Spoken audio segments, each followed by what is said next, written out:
সবজির খোসা ফেলা শুধু বাঙাল কেন, গ্রাম বাংলায় অনেকেরই ধাতে নেই। আর ঠিক সেই কারণেই যদি কাঁচকলা কাটার পর খোসাগুলোর ভবিতব্য নিয়ে ভাবনায় পড়ো, ঝটপট আর কিছু না ভেবে বানিয়ে ফেলতে পারো গরম ভাতে খাবার জন্য কাঁচকলার খোসা বাটা। প্রথমে কাঁচকলাগুলো কেটে প্রেসার কুকারে সেদ্ধ বসাবো।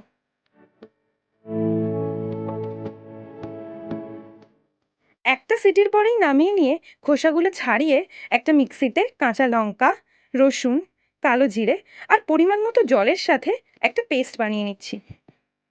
ও হ্যাঁ, কাঁচকলাগুলো কিন্তু আমরা তুলে রাখলাম কোফতা বানাবো বলে, সেই ভিডিও না হয় পরে দেখাবো আরেকদিন।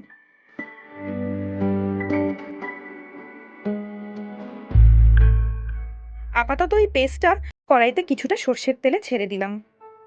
বাটা জাতীয় রান্নায় কিন্তু তেল নিয়ে কার্পণ্য করলে একদমই চলবে না।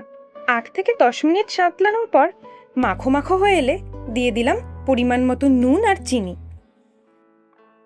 চাইলে আর একটু বেশিক্ষণ ধরে উল্টে পাল্টে নিয়ে হালকা ভাজা ভাজাও করতে পারো। গরম ধোঁয়া ওঠা ভাতের সাথে এই কাঁচকলার খোসা বাটা তোমার মধ্যাহ্ন ভোজন কিন্তু জমিয়ে দেবে।